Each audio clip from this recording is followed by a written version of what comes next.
명성교회 세습이 장기화되면서 교회 안팎에서 세습으로 인한 갈등이 불거지고 있습니다.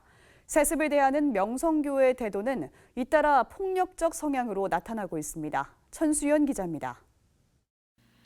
얼마 전 주일 예배 대표 기도의 내용을 이유로 5명의 장로들에게 둘러싸인 채 얼굴에 뜨거운 음료를 쏟아 화상을 입는 등의 폭력적 행위를 당한 명성교회 정모 장로.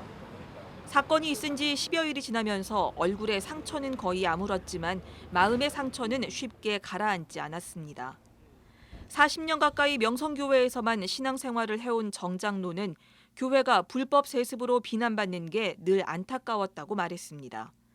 지난 2일 주일 예배 대표 기도 역시 그 안타까움을 가지고 준비했던 겁니다.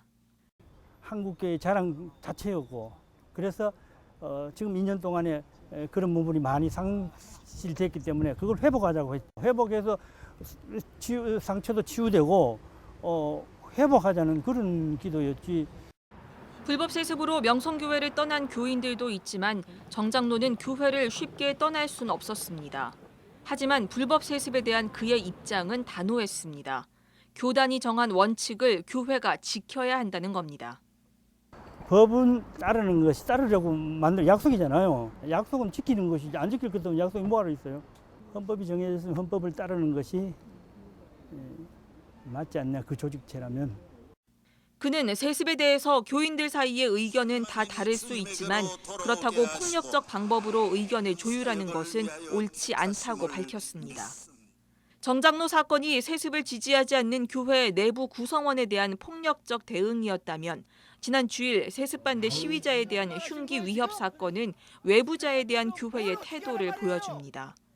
당시 교회 앞에서 시위 현수막을 걸었던 시위자들은 현직 교회 장로가 낫을 휘둘러 위협을 느꼈다고 말했습니다. 낫을 휘둘러서 그 현수막을 훼손한 이후에 그 이후에 저희 앞에서 막 이렇게 현수막을 낫을 들고 휘둘르면서 저희한테 죽이겠다면서 이렇게 협박을 하던 그 시점에는 뭐라고 말이라고 설명할 수 없는 어떤 좀 두려움이라고 해야 되나요? 그러니까 굉장한 위협이 있었던 건 분명합니다. 한편 이들은 구청장과 국회의원을 지낸 정치인인 교회 장로가 흉기를 들고 시위자들을 위협했는데도 경찰이 이를 축소 수사하려 한다며 공정하게 수사해 줄 것을 촉구했습니다.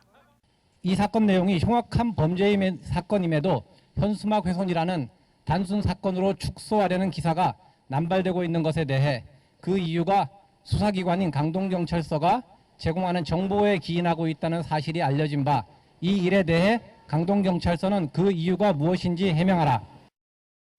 이들은 경찰 수사가 부실할 경우 검찰에 추가 고소를 하겠다는 입장입니다. 이들은 또 명성교회는 낫을 휘두른 장로를 면직하고 세습 반대 시위자에 대한 폭력적 대응에 사과할 것을 촉구했습니다. CBS 뉴스 천수연입니다.